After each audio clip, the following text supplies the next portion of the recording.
Hello दोस्तों, आज हम पढ़ते हैं हिंदी कक्षा 10 की और हमारा चैप्टर है पद्य का एक चैप्टर है और हमारे चैप्टर का नाम है राम लक्ष्मण परशुराम संवाद।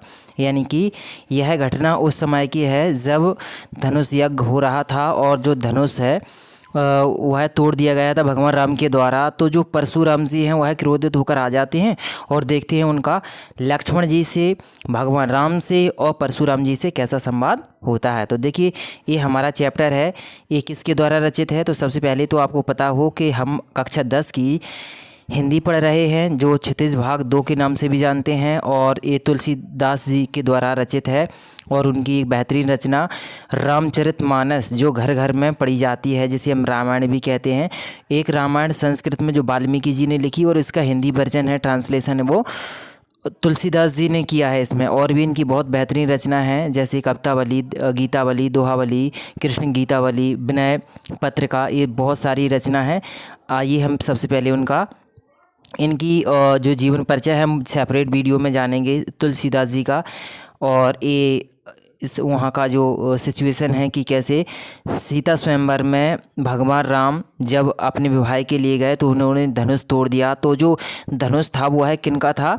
परशुराम जी का। तो परशुराम क्रोधित होकर जैसी आसमान में बिजली चमकती है वह देखकर आ जाते हैं और क्रोधित होने लगती है। तो देखिए, पहला जो सेंटेंस है वह किस टाइप से है, तुलसीदास द्वारा रचित है। हमारे चैप्टर का नाम है राम लक्ष्मण परशुराम संवाद। तो देखिए क्या है पहली लाइन कि नाथ संभनु भंज निहारा, होय क्यों एक दास तुम्हारा, हे नाथ संभनु शंभु धनु, यानी जिसने भी शंभु यानी कि शिव, जिसने भी शिव के धनुष को भंज निहारा यानी तोड़ा है। होय क्यों एक दास तुम्हारा, हे प्रभु वह कौन हो सकता है? वह तुम्हारा कोई दास ही हो सकता है। दास यानी कि कोई शिष्य ही हो सकता है। दोस्तों, यह उस समय की घटना है जब जो भगवान राम हैं जैसा ही धनुष तोड़ देते तो क्रोधित होकर वहाँ पर जो परशुराम जी हैं वह आ जाते हैं और कहते हैं कि कौन है जिसने यह धनुष को तोड़ दिया है, मेरे सामने लाया जाए, मेरे सामने आए वो, नहीं तो मैं पूरे के पूरे राजाओं को मार दूंगा, उनका हत्या कर दूँ, उनकी हत्या कर दूंगा। तो सभी जो राजा हैं, महाराजा हैं, वो भय से कांपने लगते हैं। तो उधर उन्हीं जो सभी लोगों में से निकल कर भगवान राम आते हैं और कहते हैं कि हे प्रभु, इस धनुष को तोड़ने वाला कौन हो सकता है? होगा कोई आपका शिष्य यानी कि कोई आपका चेला ही हो सकता है जो ये धनुष को तोड़ दे। तो उन्होंने बड़े ही अच्छे तरीके से बात को हैंडल किया। तो मतलब कहते हैं कि किसने धनुष तोड़ा? तो देखिए, नाथ संभनु शंभुधनु भंज निहारा, हे नाथ जिसने भी शंभु के धनुष को भंज निहारा यानी तोड़ा है। होय क्यों एक दास तुम्हारा, हे प्रभु वह कौन हो सकता है? हे गुरुवर वह कौन हो सकता है? अर्थात तुम्हारा कोई दास ही होगा, तुम्हारा ही कोई शिष्य होगा, तुम्हारा ही कोई चेला हो सकता है। अर्थात यह धनुष तोड़ने वाला कोई और नहीं, आपका ही कोई दास है। तो देखिए आगे की लाइन क्या है, आयसु काहे कही किन मोही, सुन ऋषियाय बोली मुनि को ही। आयसु काहे कही किन मोही यानी आयसु आके कहे यानी कि आकर कहे कि किसने मुझसे आकर कहे कि किसने मेरे इस धनुष को तोड़ा है। सुन ऋषियाय और क्रोध में आकर यानी कि गुस्सा में आकर, ऋष माने गुस्सा, तो सुन ऋषियाय बोले मुनि को ही। तो ऋषि आकर मुनि है वह बोलते हैं कि यह धनुष कौन है तोड़ने वाला, मेरे सामने आए, मुझसे कहे आकर। वह कौन कहता है कि मैं तो उनका कोई शिष्य ही हूँगा, तो है ऋषि आकर बोलने लगते हैं। नेक्स्ट है सेवकी सो जो करे सेवकाई, अरि करनी करी करी लड़ाई, यानी कि कोई मेरा यदि सेवक है तो सेवा करे। ये किसने कहा कि मेरे धनुष को तोड़कर मुझसे अरी करी, अरी यानी कि दुश्मनी कर ली, मुझसे लड़ाई कर ली। सेवक सो जो करे सेवका, यदि मेरा कोई सेवक है तो मेरी कोई सेवा करे। ये किसने कहा कि मेरे ही धनुष को तोड़कर मुझसे लड़ाई लड़ ली है, मुझसे दुश्मनी ले ली है। सुनहु राम जी हु शिव धन तोड़ा, सुनो राम, हे राम सुनो, जेहू शिव धनु तोड़ा, जिसने भी यह शिव जी के धनुष को तोड़ा है। सहस्त्र बाहु सम सो रिपु मोरा, वह मेरा सहस्त्र बाहु सम यानी समान, सो माने है, रिपु यानी दुश्मन, मोरा माने मेरा। हे राम, वह मेरा किसके समान दुश्मन है? सहस्त्र बाहु के समान दुश्मन है। जिसने भी इस शिव रूपी धनुष को, शिव जी के द्वारा दिए हुए मेरे वरदान रूपी धनुष को तोड़ा है, वह मेरा किसके समान दुश्मन है? सहस्त्र बाहु के समान दुश्मन है। तो दोस्तों ये सहस्त्र बाहु है, ये सहस्त्र बाहु एक बार जो 8 आंखें टक यानी कि शिकार खेलने के लिए जंगल जाते हैं, तो वहाँ पर जमद अग्नि नाम के एक ऋषि मुनि रहते हैं, जो कि परशुराम जी के पिताजी हैं। उनके आश्रम में जाते हैं, तो उनके आश्रम में वह एक बहुत ही सुंदर कामधेनु गाय को देखते हैं। और कामधेनु गाय जिसके सामने खड़े होकर सभी मनोकामनाओं को पूरा किया जा सकता है, मांगते हैं, और वो देने से इनकार कर देते हैं। जो जमद अग्नि है देने से इनकार कर देते हैं। ऐसी कंडीशन में वह ज़बरदस्ती यानी कि छीनकर उनकी जो कामधेनु गाय है वह ले जाते हैं। तो छीनकर गाय ले जाते हैं। ऐसी कंडीशन में जो छीनकर गाय ले जा रहे थे, तो जो परशुराम है उनको इस बात का पता चलता है, और वह आते हैं और आकर क्या करते हैं, सहस्त्रबाहु को हत्या कर देते हैं। उनको उनकी मतलब उनकी सभी सहस्त्र भुजाओं को मार देते हैं, उसकी हत्या कर देते हैं, उनको मार डालते हैं। तो वहाँ पर जो जमद अग्नि है वह क्रोधित होकर अपने ही पुत्र परशुराम पर क्रोधित हो जाते हैं और कहते हैं कि तुमने उनकी हत्या की है, जाओ आप तुम इसका प्रायश्चित करके आओ, तप करके आओ, यानी कि इसका पश्चाताप करके आओ। तो वह चले जाते हैं। और जब सहस्त्रबाहु के पुत्रों को पता चलता है, तो वह आकर इनके जमद अग्नि जो इनके पिताजी हैं उनको मार डालते हैं, उनकी हत्या कर देते हैं। जब उधर से जो परशुराम जी वह लौट कर आते हैं, तो वह देखते मेरे पिताजी को मार दिया गया है। तो वह क्रोध में आकर वह पूरी इस धरती से क्षत्रियों को मिटा देते हैं। कहते हैं कि वह उनके द्वारा क्षत्रियों को कई बार क्षत्रिय विहीन की गई है। तो परशुराम जी कहते हैं कि सुन राम जे ही शिव धनु तोड़ा, सुनो राम जे ही शिव धनु तोड़ा, जिसने भी शिव के धनुष को तोड़ा है वह क्या है? सहस्त्र बाहु सम सो रिपु मोरा, वह मेरा सहस्त्र बाहु के समान रिपु है, दुश्मन है।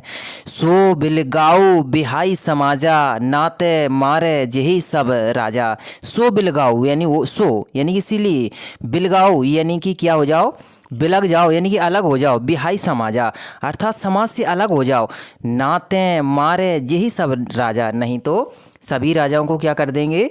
मार देंगे। अर्थात जो समाज में, जो राजाओं की समाज में तुम खड़े हो, कहाँ हो, इनसे सभी से अलग हो जाओ, नहीं तो हम सभी राजाओं को क्या कर देंगे? मार देंगे। यहाँ पर नेक्स्ट में क्या होता है? सुन मुनि बचन लखन मुस्काने, सुन यानी कि सुन के, मुनि वचन यानी कि मुनि के वचनों को, लखन यानी कि लक्ष्मण, मुस्काने यानी मुस्कुराने लगते हैं। बोले परशुधर अब माने, और परशुराम जी से बोलते हैं, अब माने यानी कि थोड़ा गुस्सा करके बोलते हैं। क्या बोलते हैं? कि बहुधनु तोरी लरकाई, हे मुनिवर हमने बहुत सारे धनुषों को तोड़ा है, बहुत से धनुष तोड़े। तोरी लरकाई यानी लड़कपन में, बचपन में हमने बहुत से धनुषों को तोड़ा है। कभऊ न आसी ऋषि कीने गोसाई, हे गोसाई ऐसा तो मुझ पर किसी ने कभी भी नहीं गुस्सा किया है या क्रोध किया है जैसा आज आप कर रहे हो।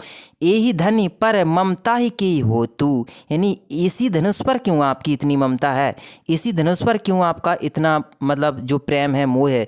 सुन ऋषियाय कहे भृगुकुल केतु, और ऋषियाकर अर्थात क्रोध में आकर वह ऋषि मुनि है वह कहने लगते हैं, क्या कहने लगते हैं? रे नृप बालक कालवश बोलत तो ही न संभार, हे नृप बालक, हे राजा के पुत्र, कालवश यानी कि मृत्यु को हाथ में लिए बोलता है तो ही न संभार, तुझे बोलने की बिल्कुल भी समझ नहीं है, या बिल्कुल भी जो बोलने की एक अच्छी हैबिट होती है, अनुशासन नहीं है। धनुषम त्रिपुरारी विदित सकल संसार, वह धनुष किसके समान था? सम त्रिपुरारी धनु, वह धनुष कोई साधारण धनुष नहीं था, वह त्रिपुरारी का धनुष था, अर्थात शिव जी शंकर जी का धनुष था। विदित सकल संसार, यह पूरा संसार जानता है कि वह कोई साधारण धनुष नहीं था, वह एक वरदान था जो शिवजी के द्वारा त्रिपुरारी के द्वारा दिया हुआ था। ये विदित सकल संसार, यह पूरा संसार जानता है। तो दोस्तों इसके साथ ही जो हमारे पेपर में एग्ज़ाम में यह भी पूछा जाता है टेंथ के कि संदर्भ भी लिखिए, इसका संदर्भ क्या होता है और प्रसंग क्या होता है। तो संदर्भ को हम कैसे लिखेंगे दोस्तों? संदर्भ को लिखेंगे कि प्रस्तुत पद्यांश पाठ पुस्तक हमारे क्षितिज भाग 2 के चैप्टर का नाम क्या है? राम लक्ष्मण परशुराम संवाद नामक पाठ से लिया गया है, जिसके रचयिता रामचरितमानस के प्रमुख कवि, या ये कहें कि राम भक्ति धारा के प्रमुख कवि तुलसीदास जी, गोस्वामी तुलसीदास जी हैं। नेक्स्ट हमारी जो पैराग्राफ है वह है, लखन कहा हंसी हमरे जाना, सुनहु देव सब धनुष समाना। हे ऋषि मुन, हमें इससे कोई फ़र्क नहीं पड़ता कि यह धनुष शिव जी का था या किसका था। मेरे लिए तो हमने तो हंसकर यही जाना, क्या जाना? सुन देव सब धनुष समाना। चाहे देवन के हों चाहे किसी को, मेरे लिए तो, हमारे लिए तो सभी धनुष कैसे हैं? समान है, अर्थात हमें कोई मतलब नहीं या हम किसी भी धनुष से स्पेशली डरते नहीं। तो लखन ने कहा हंस हमरे जाना, सुन ही देव सब धनुष समाना। तो हमें इससे कोई फ़र्क नहीं पड़ता कि यह किसका धनुष था, मेरे लिए तो, हमारे लिए तो सभी धनुष समान है। का क्षति लाभ जून धनु तोरे, यानी कि हमारे उस धनुष को तोड़ने से तुम्हें क्या क्षति हो गई या लाभ क्या होने वाला था? जून यानी पुराना धनु तोड़े, यानी उस पुराने से धनुष को तोड़ने पर आपको लाभ या हानि क्या हुई होगी? देखा राम नयन के भौरे, और वह राम की ओर भौरे यानी कि जो आईब्रोज होती हैं, भौरे का वो जो आईब्रो होती हैं उनकी आईब्रो यानी कि उनके नयनों को देखते हैं राम के, यानी कि राम एक इशारा करते हैं भौरों से और देखते हैं उन्हें। तो क्या कहते हैं जो लक्ष्मण जी के छुअत टूट रघुपति ना दोसु। हे प्रभु, हे मुनिवर परशुराम, छुअत यानी छूते ही, टूट रघुपति ना दोसु यानी छूते ही टूट गया। हे मुनिवर, वह धनुष तो छूते ही टूट गया, उसमें प्रभु का, रघुपति जी का यानी श्री राम जी का कोई दोष ही नहीं है। मुनि बिनु काज करैत कत रोसु, और आप बिना वजह मुझ पर ही क्रोध कर रहे हैं, रोष कर रहे हैं। वो तो इतना कमज़ोर था कि मेरे प्रभु श्री राम के हाथ से उठाते ही टूट गया, और आप कह रहे हैं कि इसको क्यों तोड़ा? बोले चितय परसु की ओरा, रे सठ सुनहि स्वभाव न मोरा। और इतना कहकर वह जो लक्ष्मण जी उनको क्रोध आ जाता है कि बोले चितय परसु की ओरा, यानी कि परशुराम की ओर देखकर वह बोलते हैं, क्या बोलते हैं? रे सठ, हे सठ, हे सठ यानी कि हे मुनिवर, यानी कि क्रोध में आकर, सठ यानी कि एक प्रकार से एक अपमानजनक शब्द है, सठ है। सुनहो स्वभाव न मोरा, हे मेरे स्वभाव को आप इतना भी कमज़ोर मत समझो कि हम कुछ बोल नहीं रहे हैं तो आप मुझसे या हमारे भैया से कुछ कहते ही चले जाओ और हम सब लोग सुनते ही चले जाएं। सुनने की या कुछ सहन करने की भी एक पराकाष्ठा होती है। तो नेक्स्ट है, बालकु बोले बधो ना तो ही, केवल मुनि जड़ जानहि मोनी। तो इस पर परशुराम भी क्रोधित हो जाते हैं। तो वह क्या कहते हैं? बालक बोली बधो नहीं तो ही, यानी कि मैं बालकों का वध नहीं करता हूँ। परशुराम ने कहा कि मैं बच्चों को नहीं मारता। केवल मुनि जड़ जानहि मोही, और मुझे, हे तुच्छ बालक, मुझे केवल आप साधारण मुनि यानी कि जड़ मत समझ, यानी कि मुझे केवल तू मूर्ख मुनि मत समझ कि कोई ऐसा ही चलता फिरता महात्मा होगा। यह अपनी मतलब यह भूल मत समझ कि मैं कोई ऐसा ही असाधारण कोई ऋषि मुनि होगा और तू मुझसे ऐसे ही भला बुरा कहते रहे। अब आगे बताते हैं परशुराम अपने बारे में कि बाल ब्रह्मचारी अति को ही, मुझसे बड़ा इस संसार में ब्रह्मचारी नहीं होगा, क्योंकि कहते हैं कि इन्होंने बचपन से ही वह ब्रह्मचारी रहे हैं और उन्होंने एक बहुत अच्छी धनुर्धारी विद्या है वो सीखी है। विश्व विदित क्षत्रिय कुलद्रोही, यह पूरा संसार जानता है कि मैं बाल यानी बचपन से ही बाल ब्रह्मचारी हूँ और विश्व विदित क्षत्रिय कुलद्रोही, और यह पूरा विश्व जानता है कि मैं क्षत्रिय के कुलों को नष्ट करने वाला हूँ, मारने वाला हूँ। दोस्तों हम अभी आपको बता चुके हैं कि क्षत्रिय कुल यानी कि जब इनकी जो वो क्या थे, सहस्त्रबाहु थे, जब उनको मार दिया, उनके जो बच्चों ने आकर इनके पिताजी जमदग्नि को मार दिया, तो यह छूटते हैं गुस्सा के मारे, तो वह पूरे क्षत्रियों का नाश कर देते और कहते हैं कि 21 बार इन्होंने क्षत्रियों को, पूरी धरती को क्षत्रिय विहीन किया है। और यहाँ तक कि जो गर्भवती महिलाएं होती हैं क्षत्रियों की, उनको भी ये परशुराम ने नहीं छोड़ा। तो ये कहते हैं कि एक जंगल में एक स्त्री है, वो गर्भवती थी, वह बच जाती है, बाद में फिर से धरती पर क्षत्रियों का जन्म हो जाता है। ऐसा मतलब कहते हैं। भुजबल भूमि भूप बिन कीन्ही, भुजबल मैंने अपनी भुजाओं से, भूमि यानी इस धरती को, भूप यानी बिना राजाओं के, बिनु कीन्ही यानी मैंने अपनी भुजाओं के बल से इस धरती को कई बार भूपहीन किया है, यानी बिना राजा यानी राजा रहित किया है।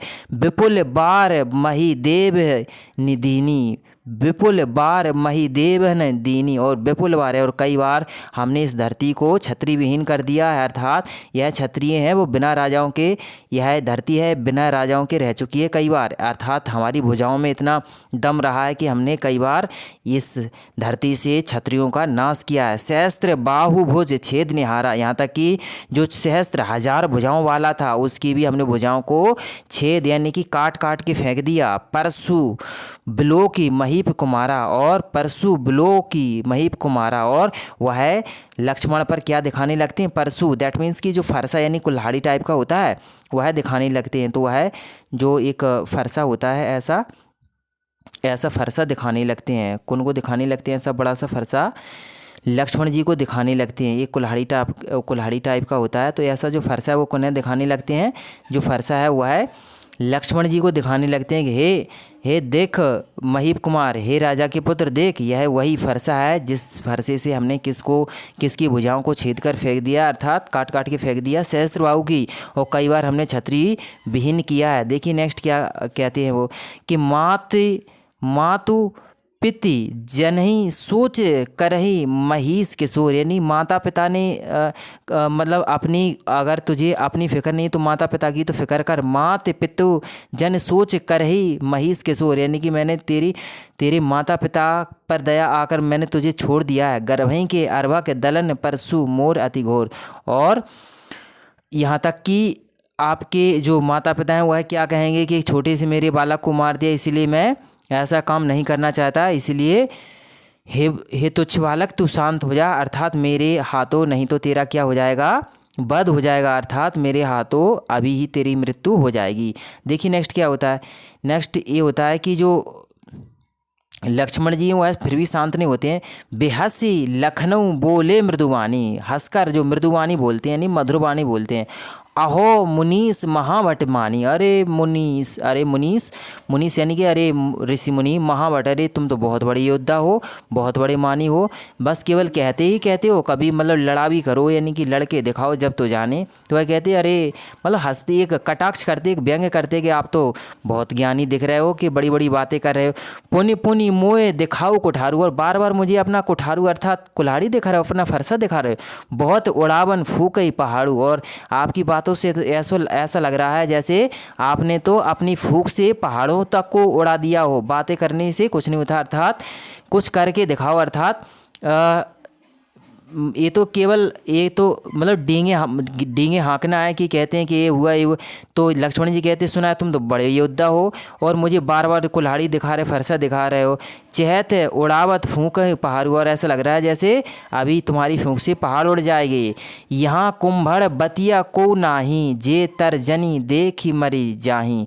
और लक्ष्मण जी कहते हैं कि हे मुनिवर, यहाँ पर कुंभड़ बतिया कोई नहीं है। कुंभड़ बतिया दैट मीन्स कि यहाँ पर डींगे हाँकने वाला कोई नहीं, अर्थात तुम्हारी बातों से डरने वाला कोई नहीं है। जे तर्जनी देख ही मरी जानी, अर्थात जो तुम्हारी तर्जनी यानी कि जो इंडेक्स फिंगर होती है, हमारी उंगली होती है, उंगली यानी अंगूठा और बीच की उंगली के बीच में जो बीच में उंगली पड़ती है उसे तर्जनी कहते हैं। तो जब हम किसी से बात करते हैं कुछ समय तो यही उंगली है वो सबसे पहले उठती है। तो कहते हैं कि यहाँ कुंभड़ बतिया कोई नहीं, यानी यहाँ पर तुम्हारी बातों से डरने वाला कोई नहीं है। जे तर्जनी देख ही मरी जाही, और जो तुम्हारी तर्जनी को देखकर डर जाएंगे या मर जाएंगे, अर्थात ऐसा यहाँ पर कोई भी नहीं है, अर्थात डरपोक या डरने वाला नहीं है। देखी कुठारू सरासन बाना, मैं कछु कहा सहत अभिमाना, और वह कुठार उठाकर कुठार यानी फरसा उठाकर गुस्सा हो जाती है। मैं कछु कहा सहित अभिमाना, और वह कहते हैं कि अगर मैंने फिर कुछ कहा तो फिर यह अनर्थ हो जाएगा, अर्थात यहाँ पर कोई भी रोकने वाला नहीं है। नेक्स्ट में कहते हैं भृगु सुत समझु जनेऊ बिलोगी, भृगु सुत समझ जनेऊ बिलोकी, जो कछु कहो सहोर से रोकी। सुर यानी कि यहाँ पर लक्ष्मण जी वह कहते हैं कि भृगुसुत, मैंने तो आपको भृगुसुत यानी कि जो भृगु इनके जो पूर्वज होंगे, तो भृगुसुत समझ जनेऊ बिलोकी, मैंने तो आपको इसीलिए छोड़ दिया। और वह अपना जनेऊ देखने लगते। जनेऊ यानी कि जो ब्राह्मण लोग एक धागा पहनते हैं, यानी कि जो कंधे से लेकर जो नीचे कमर तक जाता है, तिरछे अपने जो शरीर के तिरछी साइड से, यानी तिरछा होता है, तो जनेऊ कहते हैं उसे। तो भृगुसुत समझ यानी कि जो भृगु के सुत ने परशुराम है, यह समझकर जनेऊ बिलोकी, और अपना जो जनेऊ वह देखने लगते हैं कि जो कछु कहो सहोर से रोकी। और वह जो कछु लक्ष्मण जी ने कहा है, वह गुस्से में उन्होंने जो गुस्सा में कुछ कहा है, तो उन्होंने अपने गुस्सा को रोक लिया है कि फिर मैं एक मैं महात्मा हूँ और मुझ पर यह दोष लगेगा कि मैंने किसी की हत्या कर दी, तो वह अपने रिस्क को रोक लेते हैं। और नेक्स्ट कहते हैं, क्या कहते हैं, देखिए जो परशुराम जी हैं कि सुर महीश्वर हरिजन और गाई। कौन कौन? सुर महेश्वर हरिजन अरुगाई, यानी कि मैं किन किन की हत्या नहीं करता। सुर यानी देवताओं की, महेश्वर यानी महात्माओं की, हरिजन यानी कि दबे कुचले लोगों की, अरु माने और, गाय यानी गायों की, अर्थात मैं किस किस की हत्या या किस किस का वध नहीं करता। सुर यानी कि देवताओं की, महेश्वर यानी कि महात्माओं की, हरिजन यानी कि दबे कुचले लोगों की, दलितों की, अरु यानी और, गाय यानी गायों की, मैं इनकी हत्या नहीं करता। क्यों नहीं करता? जो कछु कहे नहीं हमरे कुल इन पर न सुराई, हमारे कुल में इन पर कभी सुराई नहीं चलाई जाती। अर्थात ये वैसे ही मरे, ये ऐसे लोग होते हैं इन पर वार नहीं किया जाता या इन पर सुराही नहीं चलाई जाती, अर्थात इन पर जो तेगा या जो तलवार होती है वह नहीं चलाई जाती। तो यहाँ पर परशुराम कहते हैं कि हम इन चीज़ों पर या इन लोगों पर कभी भी प्रहार नहीं करते, चाहे देवता हों या महेश्वर यानी महात्मा हों या हरिजन यानी कि दबे कुचली लोग हों या गाय हों, हम कभी भी इन पर प्रहार नहीं करते। क्यों नहीं करते? क्योंकि हमारे कुल में इन पर प्रहार नहीं किया जाता, मनाही है। बंधे पाप अपकीर तिहारे, और इन पर हथियार चलाना पाप के भागीदार बनना, अर्थात अपनी कीर्ति को नष्ट करना, अर्थात अपकीर्ति करना, अर्थात अपनी जो प्रसिद्धि है उसको बर्बाद करना। मार तहु पारिए तुम्हारे, अर्थात और मैं इनको मारकर या इन चीज़ों को मारकर यानी छोटे बच्चों को मारकर यानी तुम छोटे बालक को मारकर इसका पाप अपने ऊपर नहीं लेना चाहता। कोटि कुलस सम बचनु तुम्हारा, व्यर्थ धरो धनु बाण तुम्हारा कुठारा। तो यहाँ पर जो लक्ष्मण जी वह फिर से उनको क्रोध दिला देते हैं कि कोटि कुलस सम बचन तुम्हारा, अरे तुम्हारी बातें तो बड़ी बड़ी हैं कि बड़ी बड़ी बातें करते कि ये कर देंगे वो कर देंगे। कुलस बचन तुम्हारा, व्यर्थ धरेउ धनु बाण कुठारा, लेकिन जब बातनी से काम चला तो फिर काय को जी कुठार रखें, आप कुठार रखें, धनु बाण और धनुष बाण रखे हो, अर्थात ये केवल दिखाने के लिए रखे हो क्या? अर्थात तुम केवल बातों ही बातों से डराते हो या कुछ करते भी हो, अर्थात थोड़ा बहुत लड़ना भी जानते हो। जो लक्ष्मण है वह परशुराम जी से कह रहा है कि हे मुनिवर, हे परशुराम जी, आप केवल बातें ही बातें करते हो कि कुछ लड़ना भी जानते हो, अर्थात कुछ करके दिखाओ, अपना कर्तव्य दिखाओ। जब तुम जाने कि आप बड़े योद्धा हो, बड़े महाभट्ट हो, तो यहाँ तो केवल तुम बातें करते जा रहे हो केवल कि ये कर देंगे वो कर देंगे। नेक्स्ट है, जो बिलो की अनुचित कहु क्षमऊ महामुनि धीर, सुनऊ सरोस भृगु वंश मणि बोले गिरा गंभीर। तो जो गुरु अनुचित कहु क्षमऊ, यानी कि कहते हैं कि महामुनि है वह धीर रखे हुए हैं, धीर यानी कि थोड़ा शांति या समय जो सब्र रखे हुए हैं। और वह कहते हैं कि यदि कुछ अनुचित भी कह दे, अनुचित यानी कि थोड़ा गलत भी कह दे, तो उसको भी वह क्षमा कर देंगे क्योंकि वह महामुनि है। सुनऊ सरोस भृगु वंशनी, क्यों कौन से वंश से हैं? वह है भृगु के। तो कहते बोले गिरा गंभीर, और वह बड़े गंभीर हो जाते हैं। और क्या कहते हैं कि कौशिक सुनऊ मंद इहु बालक, कुटिल काल बस निज कुल घातक। वह इनके गुरु जो कौशिक यानी कि विश्वामित्र हैं, उनसे कहते हैं परशुराम क्या कहते हैं कि हे कौशिक, हे विश्वामित्र, सुनहु मंद ये बालक है। हे कौशिक, तुम तो सुनो, ये बालक है। यानी ये बालक कौन है? लक्ष्मण। क्या है? कुटिल कालवश निज कुल घातक, यह निश्चित ही अपने कुल का घातक बनेगा, अर्थात अपने कुल को मारने वाला बनेगा, क्योंकि यह ऐसी वाणी बोलता है कि इसकी वाणी से किसी दिन पूरे कुल का नाश हो जाएगा, अर्थात पूरे कुल की हत्या करवानी पड़ेगी। तो इसकी वाणी है वह कालवा से, अर्थात बड़ा ही कुटिल बोलता है, बड़ा ही उद्दंड टाइप का बोलता है। वह किसी के हाथों मारा जाएगा, किसी के हाथों इसका वध हो जाएगा, यह कुल का घातक बनेगा। भानु वंश राकेश कलंकु, निपट निरंकुश अभदु असंकु। तो इसमें कहते हैं कि भानुवंश, यानी भानुवंश में होकर ये राकेश कलंकु, यानी कि ऐसा लगता है कि जो चंद्रमा है, जैसे भानुवंश में राकेश ने पूरे भानुवंश को कलंकित किया था, उसी प्रकार निपट निरंकुश अभदु असंकु, उसी प्रकार जो अवध यानी कि अयोध्या के जो राजा थे, राजा वो कौन थे? राजा रघु। तो रघु के कुल को यह असंकु अर्थात नष्ट करने वाला बनेगा, उन पर दाग लगाने वाला लगेगा। कैसे? कलंक लगाने वाला बनेगा। कैसे? क्योंकि सूर्य चंद्रमा यह एक ही वंश के कहलाते हैं। तो जो चंद्रमा है उसने एक बार जो माता अहल्या हैं, जो गौतम ऋषि की पत्नी है, उनकी जो बलात्कार किया था राजा इंद्र ने, तो उनमें सहयोग किया था, इस वजह से उन पर जो एक वो लग गया था कलंक। तो उसी टाइप से जिस प्रकार भानुवंश राकेश कलंकु, जिस प्रकार भानुवंश में राकेश कलंकित है, यानी कि राकेश यानी कि जो चंद्रमा है उसने कलंकित कर दिया पूरे भानुवंश को, उसी प्रकार निपट निरंकुश अवधु असंकु, उसी प्रकार ऐसा लगता है कि ये बालक है, यह पूरे अवधि यानी कि रघु के कुल को कलंकित करके ही मानेगा, या मुझे इसकी हत्या ही करनी पड़ेगी। काल कबलऊँ होई छन माही, कहो पुकार खोरी मुहि नाही, यानी कि अभी एक पल में, यानी पल भर में मैं इसका वध कर दूंगा। छन माही यानी एक क्षण भर में मैं इसको मार डालूंगा। कहो पुकार खोरी मुहि नाही, फिर मुझे कोई दोष नहीं देगा। तो यहाँ पर जो परशुराम कहते हैं, इनके गुरुजी राम लक्ष्मण के गुरुजी विश्वामित्र यानी कौशिक से क्या कहते हैं कि पल भर में मैं अभी काल यानी कि काल से इसकी हत्या कर दूंगा, मार दूंगा। कहो पुकार खोरी मोही नाही, यार फिर मुझे कोई खोट नहीं देगा, मुझे कोई दोष नहीं लगाएगा कि ये आपने क्या कर दिया, मैंने पहले ही रोक दिया है, डांट दिया कि इसको कोई रोके। तुम्हूँ हट कहू जो चहु उबारा, कहे प्रताप बलु रसु रोसु हमारा, फिर मत कहना कि आपने अपने रोष को, अपने क्रोध को क्यों नहीं रोका। तो है गुरुजी से कहते कि अपने बालकों को रोक लो, नहीं तो मेरा जब क्रोध आ जाएगा तो मैं फिर रुकने वाला नहीं हूँ। लखन कहेऊ मुनि सुजस तुम्हारा, तुम्हीं अछित को बरने पारा, यानी कि इस पर लक्ष्मण फिर उनको क्रोध दिला देते, गुस्सा दिला देते कि लखन कहेऊ मुनि सुजस तुम्हारा, हे मुनिवर केवल तुम्हारा ही सुजस है, अर्थात तुम्हारी प्रसिद्धि है इस दुनिया में, इस विश्व में, मेरी भी हमारी भी तो प्रसिद्धि है। तुम्हीं अछित को बरने पारा, केवल तुमको ही पारा चढ़ता है, तुम्ही को गुस्सा आता है क्या, मुझे या हमें गुस्सा नहीं आता क्या। तो लक्ष्मण यह कहना चाहते हैं कि तुमको भी गुस्सा आएगा तो मुझको भी गुस्सा आएगा, जब दोनों को गुस्सा आएगा तो जब तुम उधर से प्रहार करोगे तो इधर क्या शांत बैठे रहेंगे, ये कहना चाहते कि हम भी प्रहार करेंगे। तो यहाँ पर कहते कि यदि तुम्हारा इस दुनिया में पॉपुलैरिटी यानी कि सुजस है तो हमारा भी तो है, यदि आपको पारा यानी आपका पारा चढ़ सकता है तो मेरा क्यों नहीं, अर्थात तुम्हें गुस्सा आएगा तो मुझे भी गुस्सा आएगा। तो ऐसा वह कहते हैं।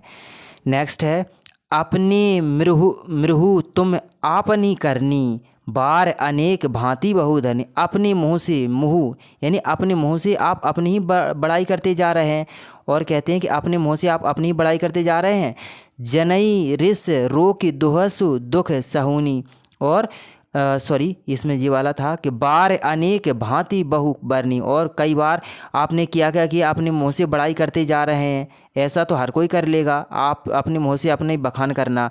नहीं संतोष तो पुनि कछु कहू, जन रिस रोकी दुहस दुख सहू, वीर वृत्ति तुम धीर अछोवा, गारी देत न पावो सोवा। तो यहाँ पर कहते हैं कि इधर तो कहते हैं कि हम ऐसे वैसे कोई ऋषि मुनि नहीं है, महामुनि है, महावट्टा है, और इधर तुम ए वीरव्रती तुम धीर अछुआ, यानी कि इतने तुम वीरव्रती हैं और मतलब धीर कहते हैं कि धीरवान हैं, और फिर भी तुम्हें जी अछुआ देते, यानी आप पे तो गुस्सा कंट्रोल नहीं हो रही, यानी आपका जो क्रोध है वह आप पर नियंत्रित नहीं हो रहा है। और आप कहते हैं कि अरे हम बड़े महात्मा हैं, ऐसी महात्मा है कि आप पे अपना गुस्सा ये नियंत्रण। और गारी देत न पावहु शोभा, और आप गाली दे रहे हो बच्चों को, ये आपको शोभा दे रहा है। अर्थात आप इतने बड़े महात्मा होकर भी हम जैसे बच्चों पर क्रोध कर रहे हो, अर्थात आपका क्रोध है आपके बस में नहीं है, और आप कहते हैं महात्मा है, आप बहुत बड़े महात्मा है, ऋषि मुनि है, और गारी देत न पावहु शोभा, और आप गारी दे रहे हैं और ये आपको शोभा देता है। तो यहाँ पर जो लक्ष्मण जी हैं वह है उनको और क्रोधित करते हैं। सूर समर करनी करही कहीं न जनाभव आप विद्यमान रन पाए पाई रिपु कायर कथु प्रताप।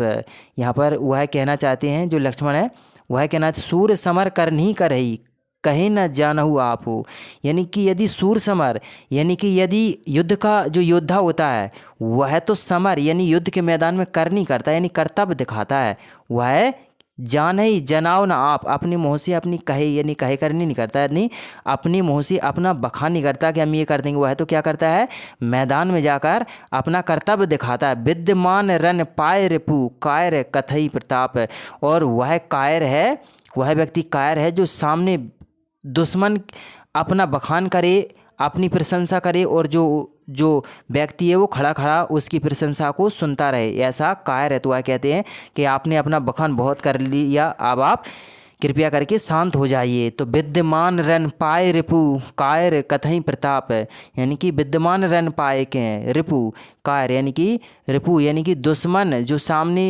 प्रशंसा करे, कायर कथई प्रताप यानी कि ऐसा वह कायरी हुआ जो उसकी प्रशंसा को सुने। अर्थात एक योद्धा दूसरे योद्धा की प्रशंसा को नहीं सुनता, अर्थात उसकी जो प्रशंसा है उसके सामने नहीं की जाती। तो आप यदि कुछ योद्धा हैं, महायोद्धा हैं, महावट्यानी हैं, तो आप क्या करो, आप समर में आप युद्ध के मैदान में अपना कर्तव्य दिखाओ। मुँह से बोलने से क्या होता है। विद्यमान रन पाए के रिपु कायर कथई प्रताप, यानी कोई प्रतापी राजा होगा तो क्या होगा, वह मुँह से नहीं कहेगा, वह तो अपना कर्तव्य दिखाएगा। तुम्हूँ तो कालहूँ हाँक जनु लावा बार बार मुहे लागो बुलावा, तुम तो हाँकने लगे यानी तुम तो केवल बातें कर रहे हो। तुम्हूँ तो काल हाँक जनु लावा, आप तो बार बार मृत्यु को बुलावा दे रहे हो, यानी कि आप तो केवल हाँक रहे हो, आप तो केवल बच्चों जैसी सेखी भगा रहे हो, करते तो कुछ नहीं। बार बार मुहे लागू बुलावा, और आप तो मुझे क्या करते हो, बार बार बुलाने लगते हो, और तुम्हारा करना धरना कुछ नहीं, अर्थात तुम्हारे कर्तव्य कुछ नहीं, बस तुम तो बातें करते जा रहे हो। इस पर जो लक्ष्मण परशुराम है और क्रोधित हो जाते हैं। तो देखिए क्या कहते हैं, सुनत लखन के बचन कठोरा परशु सुधार धरेउ अति घोरा। जैसे लखन के वचनों को सुना है परशुराम, परशु के कठोरा, सुनत लखन के वचन कठोरा यानी कठोर वचनों को सुनकर लक्ष्मण के परशु सुधार धरेउ अति घोरा, परशु ने अपने जो सुधार कर यानी कि संहार कर धरेउ घर घोरा, और अपने कुठार होती है जो फरसा होता है उसको संभाल कर रख लिया, अर्थात वह क्रोधित होकर अपने जो कुल्हाड़ी होती है फरसा उसको उघाड़ने लगते हैं, अर्थात वह वो मतलब उसको तैयार कर लेते हैं।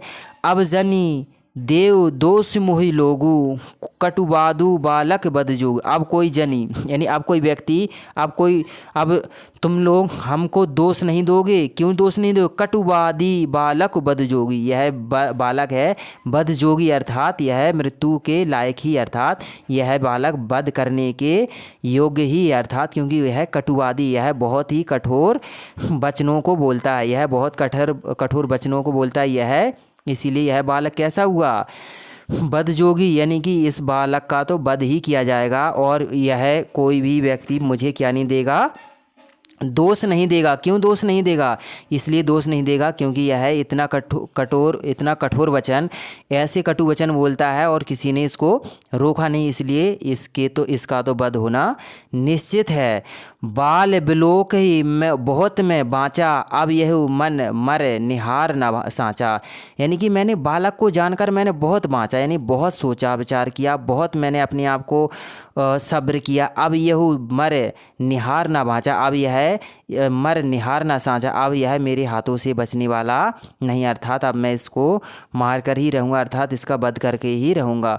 कौशिक कहा क्षमई अपराधु, बाल दोष गुण गनहु न साधु। हे, इस पर कौशिक यानी कि उनके गुरुजी विश्वामित्र हैं, वह बोल पड़ते कहा क्षमऊ अपराधु, यानी कि बाल दोष गुण गनहु न रासु, यानी कि हे ऋषि मुन, आप तो बहुत बड़े महाज्ञानी महर्षि मुनि हैं और साधु महात्मा हैं। साधु महात्माओं को बालक यानी बच्चों के दोषों को गिनना शोभा नहीं देता कि यह इसमें दोष ही दोष हैं, और उनके अपराधों को तो क्या किया जाता है, क्षमा किया जाता है, यानी कि माफ़ किया जाता है। आपको तो हे मुनिवर लक्ष्मण जो एक बालक है उसके अपराधों को तो क्षमा कर देना चाहिए, अर्थात उनके दोषों को नहीं गिनना चाहिए। तो यहाँ पर जो विश्वामित्र हैं वह लक्ष्मण जी के बीच में आ जाते हैं और कहते हैं कि जो लक्ष्मण जी हैं वह तो एक बालक हैं, उसके दोषों को तो क्षमा किया जाता है, क्योंकि आप तो एक बहुत बड़े महाज्ञानी और एक साधु महात्मा है। साधु महात्मा बच्चों को दोष या दंड नहीं दिया करते, वह तो बालक के दोषों को गिना नहीं करते और उनको माफ़ किया करते हैं। खर कुठार में अकुरन को ही, आगे अपराधी गुरुद्रोही। खर कुठार में अकुरन को ही, तो यहाँ पे लक्ष्मण जी कहते हैं अच्छा आपने अपना कुठार यानी फरसा मुझ पर तो उघार दिया, आगे अपराधी गुरुद्रोही, और आप अपने गुरु अपने अपराधी, आप खुद अपराधी हैं। किसके अपराधी है, गुरुद्रोही मतलब तो आप तो अपने गुरु के खुद दुश्मन हो, अपने गुरु के खुद अपराधी हो। अब कैसे अपराधी के मतलब गुरु के अपराधी हो। उतर देत छोड़ो बिनु मारे, दे केवल कौशिक सील तुम्हारे, यानी कि कौशिक सील तुम्हारे, नाते एह कोट कुठार कठोरे, गुरहु उऋण होत श्रम थोरे, कि आपने तो अपने गुरु का ऋण है वो तो आप पे उतारा नहीं गया, अर्थात इन्होंने अपने गुरु का जो ऋण है वह उतारा ना हो, अर्थात जो गुरु है उनकी जो सेवा नहीं की है, उनका जो ऋण है वह लौटाया ना हो, मतलब उन्हें गुरु दक्षिणा न दी हो। और यहाँ पर कहते हैं कि उतर देत छोड़ो बिनु मारे, यानी कि अच्छा आप पे गुरु का ऋण तो चुकाया नहीं गया और आपने तो मुझे मारने के लिए क्या कहते छोड़ो बिनु मारे, और वह मुझ पर मारने के लिए आ जाते। केवल कौशक सील तुम्हारे, और यह तो केवल कौशक सील तुम्हारे, तो लक्ष्मण जी हैं अपने गुरु जी से कहते हे गुरुवर, हे विश्वामित्र, ये तो आपके सील हैं, आपके तो संस्कार हैं, जब हम अभी तक मतलब शांत बने हुए यानी कि रुके हुए हैं। नाते यही काट कुठार कठोरे, गुरु उरन होते श्रम थोरे, और नहीं तो हम अभी इनको बताते कि क्या मतलब कुठार होता है और क्या फरसा दिखाना होते। गुरु उरन होते श्रम थोरे, और आपके भी जो गुरु के जो ऋण हैं वो भी क्या हो जाते, थोड़े हो जाते, अर्थात कम हो जाते हैं। आपने गुरु का तो ऋण कभी चुकाया नहीं गया और आप मुझ पर फरसा उठाकर आ जाते, अर्थात मुझे मारने के लिए आ जाते। गाधी सुनु कह हृदय हसी, मुनि हरियर सूझ, अयमज खांड न ऊखमय, अझऊ न बूझ अभूज। गाधी सुनु कह हृदय हसी, गाधी यानी कि जैसे ही यह वचनों को सुना, जो उनके गुरुजी हैं विश्वामित्र, जैसे उनके वचनों को सुना परशुराम के कि यह ऐसा कर देते, पल भर में बच्चे को मार देते, यह कुल का द्रोही होगा, तो हंसी मुनियन हरियर सूझ, और वह अपने हृदय में क्या करते हैं, हंसने लगते हैं। तो वह क्या कहते, अयमय खांड न ऊखमय, यह केवल क्या है कि केवल ईख नहीं है, अर्थात यह केवल गन्ना नहीं है जो आप इतना जल्दी इसको चूस लोगे अर्थात खा लोगे। अझऊ न बूझ अबूझ, यह तो कहा है ऊखमय, यानी कि अजमय खांड न ऊखमय, यानी कि आप ये मत सोचो कि यह तो केवल गन्ना ईख है, यह तो लोहा है, लोहा, आप इसको हल्के में ना लें। अझऊ न बूझ और अबूझ, और आज अब भी आप यह समझ नहीं रहे हो, अर्थात जिन बच्चों से आप बार बार फरसा या कुल्हाड़ी दिखा रहे हैं वह कोई आम बच्चे नहीं हैं, कोई साधारण बच्चे नहीं हैं, वह तो इस संसार के पूरे सृष्टिकर्ता हैं, कर्ता धर्ता स्वयं भगवान राम हैं, जो नर नारायण हैं वह हैं। और आप कहते हो कि ये मतलब बच्चे हैं, इनको हमने माफ़ कर दिया। यदि आप ये बच्चों को बड़ा ही नादान समझ रहे हैं, जबकि वह तो स्वयं कौन है, भगवान राम हैं। कहेऊ लखन मुनि सील तुम्हारा। तो वह कहते हैं लखन जी कि हे गुरुवर, यह तो आपका सील है, आपका संस्कार है कि हम अभी तक रुके हुए। को नहीं जान विदित संसार है, और कौन नहीं जानता इनके इनके जो संस्कार को, इनके मतलब आदतों को, के जो परशुराम है वह कहते हैं। देखिए अब बताते हैं कि परशुराम कैसे हैं। माता पिता और हीन भय नीके, जो अपने माता पिता के नहीं हुए वो किसके क्या होंगे। गुरु ऋणु रहा सोच बड़े जी के, और जिन इन्होंने अपने गुरु का ऋण तक नहीं चुका पाया, और कहते हैं कि हमने ये कर देंगे वो कर देंगे, और फरसा दिखा रहे हैं बार बार। सो जुनु हमरे माथे गाड़ा, और इन्होंने गुरु का ऋण तो चुका नहीं पाए और उसका ऋण हमारे माथे काट दिया है। दिन चली गए ब्याज बढ़ा, और जब से तो कितने दिन भी चले गए उसका तो अब ब्याज भी कितना भी हो गया। अब आनी है व्यवहारी बोली, अब ऐसा करिए कि व्यवहारिया को बुला लीजिए। आप व्यवहारिया का मतलब है जो लेखा जोखा रखता है, किसी प्रकार का हिसाब लगाता है, यानी कि जो मुनीम को बुला लीजिए। बोली तुरंत देव में थैली खोली, और बोल दो कि कितना गुरु का ऋण है, आप पे तो चुकाया नहीं गया, मैं ही तुम्हारे गुरु का ऋण है वो चुका दूं। और कहते हैं कि तुरंत बोलो कि कितना हो गया, मैं अपनी थैली खोलता हूँ, अर्थात मैं अपने जो पर्स होता है उस समय का वह खोलता हूँ, और मैं आपका जो हिसाब है वो वह चुका देता हूँ। सुन कटु वचन कुठारु सुधारा, वह फिर से उनके कठोर वचनों को सुनकर, किसके, लक्ष्मण के कठोर वचनों को सुनकर जो परशुराम है वह अपना कठोर अपनी जो फर्ज है वह फिर से सुधार कर या उघार कर रख लेते हैं। हाय हाय सब सभा पुकारा, और वह पूरे सभा में हाय हाय हो जाती कि अब तो यह बालक बचने वाला नहीं है, वह ऋषि मुनि से बहस कर रहा है, तो यह अब बचने वाला बालक नहीं है। नेक्स्ट कहते हैं कि भृगुवर परशु देखावत, भृगुवर परशु देखावत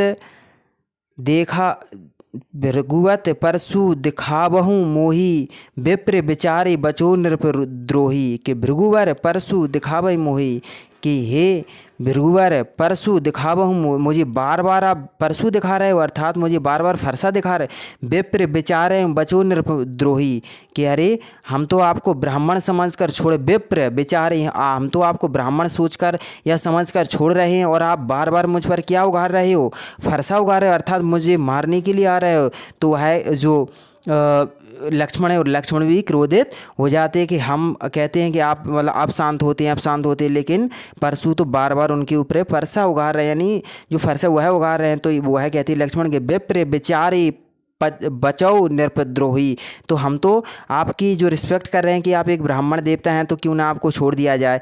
मिलह न कभूँ सुवट रन गाड़े, ध्वज देवता घरे के बाड़े। अरे हे परशु, तुम्हें कभी क्या नहीं मिले, तुम्हें सुवट नहीं मिले, अर्थात तुम्हें कभी कोई योद्धा मिले ही नहीं। यदि आपको कभी योद्धा मिले होते तो अभी तक आप जान जाते कि योद्धा क्या चीज़ होती है। ध्वज देवता घरे के बाड़े, अरे तुम तो ठहरे क्या, ध्वज देवता ब्राह्मण देवता घरे के बाड़े, अरे इनकी तुम घरे के बाड़े, अर्थात तुम घरे के बाड़े यानी कि बड़े हो, यानी कि घर के बड़े बूढ़े हो, और तुमने घरे ही युद्ध किया होगा, तुम बाहर कभी योद्धाओं से लड़े ही नहीं होंगे। यदि घर बाहर महाभट्ट यानी कि योद्धाओं से लड़े होते तो तुम्हें पता होता कि महायोद्धा क्या होता है। और मिले ना कभू सुवट रण गाड़े, अर्थात तुम्हें भी अभी तक कभी किससे मुकाबला नहीं हुआ है महान योद्धाओं से। जैसी महान योद्धाओं से मुकाबला होगा तुम्हें पता चल जाएगा कि योद्धा क्या होते हैं। तो वह कहते हैं कि हम तो इसलिए छोड़ रहे थे कि तुम एक ब्राह्मण देवता हैं, घरे की बाड़े, और तुम तो केवल घर के बड़े बूढ़े हो, आपको ये चीज़ें शोभा नहीं देती, और आप कभी लड़े तुम तो घरे बड़ा के आ रहे नहीं, घरे अपनी मतलब जो बड़ाई है या प्रशंसा करते रहते हो, कभी युद्ध में भी आया कर। अनुचित कहत सब लोग पुकारे, यह तो अनुचित बोलने लगे लक्ष्मण, अब तो यह उल्टा बोलने लगे कि रघुपति शयन लखनु निवारे। और वह क्या करते हैं कि अरे अब तो यह जो लक्ष्मण है और जो राजा की सभा जनकपुरी यानी कि राजा जनक की जनकपुरी में जो सीता स्वयंवर सब लोग राजा थे वह भी कहने लगे अरे अब तो ये लक्ष्मण को रोको, यह और परशुराम जी को गुस्सा दिला देता है तो अब सबकी खैर नहीं है। फिर तो क्या कहते, अनुचित कह सब लोग पुकारे, यानी कि यह तो अनुचित है, यह तो अनुचित है, ऐसा सब लोग पुकारने लगते हैं। रघुपति शयनी लखनु निवारे, और रघुपति को जैसे ही ऐसा लगता है कि अब तो बात आगे बढ़ने वाली है तो रघुपति अपनी शयनी यानी अपनी आँखों से, अपनी आईब्रो से, अपने भाव से यानी कि बजे भाव से क्या करते हैं, लखन निवारे यानी लखन को यानी कि लक्ष्मण को आंखों ही आंखों से इशारा कर देते हैं कि भैया लक्ष्मण अब आप शांत हो जाओ, अब हम बात करने जा रहे हैं, यानी हम बात करते हैं, तुम अपने क्रोध को शांत करो। तो ऐसे जो लक्ष्मण जी हैं वो राम के कहने पर या उनके इशारे करने पर, आंखों से इशारे करने पर जो लक्ष्मण जी हैं वो शांत हो जाते हैं। देखिए इसमें यही बात तो है कि अनुचित कहे सब लोग पुकारे, कि यह तो अनुचित कहने लगे अब लक्ष्मण जी, अनुचित कह रहे हैं इसीलिए इनको कोई रोक ले। तो रघुपति सैन लखन निवारे, तो जैसे ही अनुचित बोलते हैं वह लखन है वो क्या करते हैं, निवारने लगते हैं और उनको शांत कर देते हैं। लखन उतर आहुति सरस भृगुवर कोप कृषानु, बढ़त देख जल सम वचन बोले रघुकुल भान। ऐसा लगा कि अब तो बात बहुत ही आगे बढ़ने वाली है, बहुत ही जो पानी है सर से ऊपर होने वाला, अर्थात अब तो कोई बात है वो बिगड़ने वाली है। तो जैसे ही विवाद बिगड़ने वाली है, बात को कौन हैंडल करने के लिए आ जाते हैं, भगवान राम हैंडल करने के लिए आ जाते हैं, यानी कि समाधान करने के लिए आ जाते हैं कि लखन उतर आहुति सरस। तो लक्ष्मण हैं वो उत्तर न देकर भृगुवर कोप कृषान, और भृगुवर यानी कि परशुराम जी के पर शीश झुकाते हैं जो श्री राम है अपना, और कहते हैं बढ़त देख जल सम, जैसे नाव में जैसे मतलब पानी बढ़ जाता है तो वो उलीचने लगते हैं, उसी प्रकार सम वचन बोले रघुकुल भानु, यानी रघु के कुल को भानु, रघु के कुल के भानु यानी कि जो सूर्यवंशी राम है वह बोलने लगते हैं, अर्थात वह माफ़ी मांगते हैं और वह कहते हैं कि हे प्रभु यह धनुष है वह कौन तोड़ सकते, कौन होगा इतना महापराक्रमी जिसने धनुष को तोड़ा, होगा ही कोई अपना या आपका जो शिष्य है, कोई आपका जो चेला है। तो ऐसे वह बात को समझा लेते और वह माफ़ी मांग लेते और उनके चरणों को स्पर्श भी करते हैं। कहते हैं ऐसे उनकी जो अग्नि, वो क्रोध अग्नि वह शांत हो जाती है। देखिए हमारे जो क्वेश्चंस हैं कि परशुराम के क्रोध करने पर, लक्ष्मण ने धनुष के टूट जाने पर कौन कौन से तर्क दिए। कह रहे ऐसे तो हमने लड़कपन में नहीं, बचपन में बहुत सारे धनुष तोड़े, अभी तक तो किसी ने कुछ नहीं कहा और हमें कोई फ़र्क नहीं पड़ता कि यह नया है कि पुराना है, और इस धनुष को तोड़ने से तुमको क्या लाभ या तुमको क्या हानि, अर्थात तुम्हें क्या लेना देना। तो वह ऐसा टूट जाने पर ऐसा तर्क देते हैं कि हमने तो लड़कपन में बहुत सारे ऐसे धनुषों को तोड़ा है, हमें कोई फ़र्क नहीं पड़ता। परशुराम जी के क्रोध करने पर राम और लक्ष्मण जी की जो प्रतिक्रियाएं हुई उनके आधार पर दोनों के स्वभाव की विशेषताएं बताइए। तो जो परशुराम हैं वह भी जल्दी क्रोध करने लगते हैं, वह भी बहुत क्रोध करते हैं, और लक्ष्मण जी हैं वह भी बहुत क्रोध करने लगते हैं। तो यहाँ पर जो परशुराम है वह बार बार क्या करते हैं, बार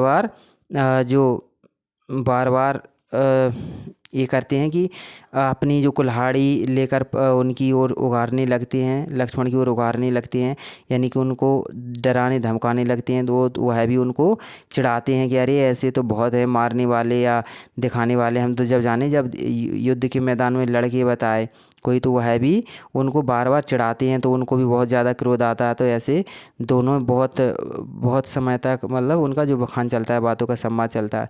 अंत में वह बात है उस श्री राम भगवान है उसको अच्छी से समाधान निकाल लेते हैं। लक्ष्मण और परशुराम के संवाद का जो अंश आपको सबसे अच्छा लगा उसे अपने शब्दों के संवाद में लिखिए कि ऐसी कौन सी आपको बात है जो परशुराम और लक्ष्मण की संवाद की आपको अच्छी लगी, वह अपने उसमें लिखो। तो वह जब कहते हैं कि जो लक्ष्मण हैं, आप अपने हिसाब से लिखना कि आपको उनकी जो कौन सी बात है सबसे अच्छी लगी। दोस्तों आप कमेंट करके बता सकते हैं कि लक्ष्मण और परशुराम की जो संवाद है, उनकी जो टॉकिंग है, आपको यहाँ पर कौन सी बात उनकी सबसे अच्छी लगी, और आप उनका आंसर भी देख लेना, अपने हिसाब से भी आंसर दे सकते प्लीज़, लेकिन कमेंट करके ज़रूर बताना कि वह कौन सी बात थी लक्ष्मण जी की या परशुराम जी की कि आपको उनकी जो बात है वो अच्छी लगी। परशुराम जी ने अपने विषय में क्या क्या कहा है उसका जो वर्णन किया गया कि बाल ब्रह्मचारी अति कोही, कि हम बचपन से ही बाल ब्रह्मचारी, विश्व विदित क्षत्रिय कुलद्रोही, और पूरी दुनिया जानता है कि हम क्षत्रिय कुल को मारने वाले हुए हैं, अर्थात हमने कई बार क्षत्रियों को इस धरती से विहीन किया है। भुजबल भूमि भूप विन कीनी, और हमने अपनी भुजाओं से कई बार धरती को भूप विहीन किया, अर्थात राजाओं के बिना किया है। विपुल बार महिदेव कीनी दीनी, और विपुल बार यानी कई बार हमने महिदेव है, यानी कि इसको छतरी रहित किया है। सहस्त्रबाहु छेद निहार, और हमने अपनी भुजाओं से सहस्त्रबाहु जो उनका दुश्मन था उसको भी, उनकी जो 1000 भुजाएं थी उसको भी काट कर फेंक दिया है। परशु बिलोक महीप कुमारा, हे परशु, परशु कहते तो बिलोक महीप कुमारा, देख मुझे मैं कोई ऐसा साधारण ऋषि मुनि नहीं हूँ।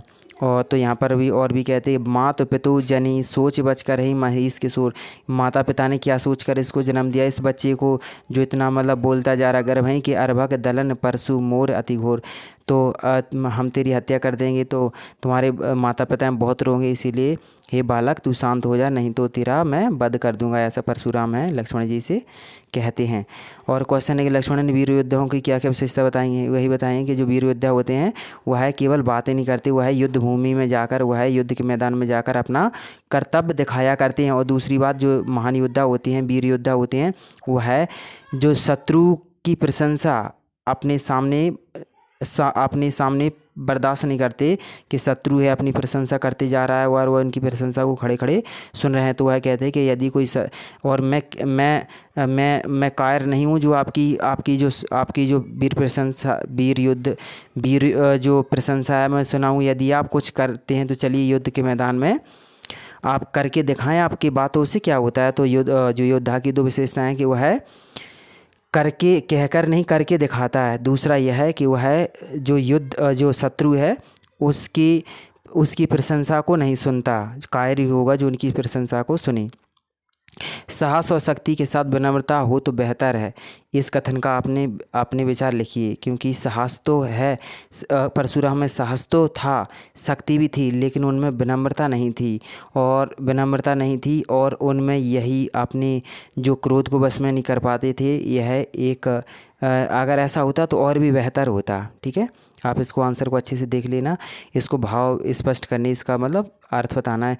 बेहद लखुन बोले मृदुवाणी, यानी कि बहुत ही मीठी वाणी बोलते हैं, यानी कटाक्ष में कहते हैं लक्ष्मण जी कि अहो मुनि से महाभट ज्ञानी मानी, अरे आप तो महान योद्धा हैं, बड़े वीर योद्धा हैं, कि पुनि पुनि मोहे दिखाव कोठारू, बार बार मुझे अपना कोठारू यानी कि फरसा दिखाते हैं। चहत चढ़ावत उन्हें उड़ावत फूक पहाड़ों, ऐसा लगता है जैसे आप अपनी फूक से पहाड़ों को उड़ा दोगे। यहाँ कुंभड़वतिया को नहीं, तो यहाँ पर लक्ष्मण जी कहते हैं कि यहाँ पर कोई भी आपकी बातों से डरने वाला नहीं है। तर्जनी देख मरी जाहीं, और ऐसा नहीं है कि आपकी जो तर्जनी दिखा रहे हो, जो बीच की उंगली से पहले होती है अंगूठा और बीच की उंगली के बीच में तर्जनी इंडेक्स फिंगर, उसे दिखाकर हम लोग डर जाएंगे, ऐसा कुछ भी नहीं है। और कहते हैं कि गाधी सुनु कह हृदय हंसी मुनिये हरिहर सूझ, तो विश्वामित्र हैं जब कहते हैं कि इस बच्चे को बचा लो नहीं तो मैं इसका वध कर दूंगा, तो विश्वामित्र कहते हैं कि अरे ऐसे ये तो यह बच्चों को कुछ समझ ही नहीं रहे हैं कि, और वह मन ही मन हंसने लगते हैं कि आय माय खांड न ऊख मैं अजहू न बूझ अबूझ, कि ये तो इस बच्चे को केवल साधारण गन्ने के समान, ईख के समान समझ रहे हैं जो इनको खाकर या चूस कर बगल कर देंगे। यह है लोहा जो ऐसे ही नहीं है, वह है जानते नहीं कि किसके बारे में बात कर रहे हैं, वह साक्षात कौन है, प्रभु हैं, भगवान हैं।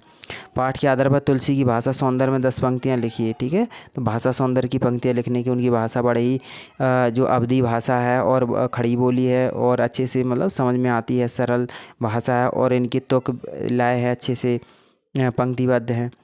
बालक बोधो नहीं तो ही, यानी कि मैं अपने हाथों से बच्चों को नहीं मारता।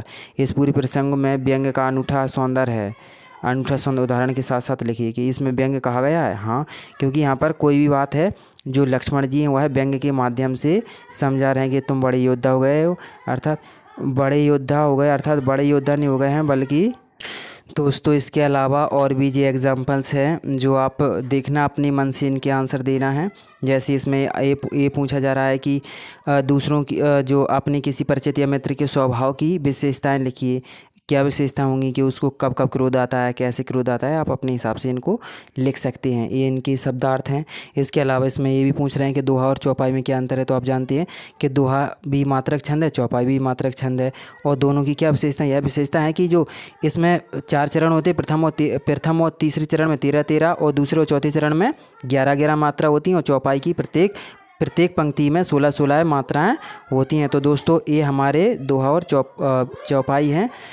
आपको हमारा यह वीडियो कैसा लगा? Thanks for watching.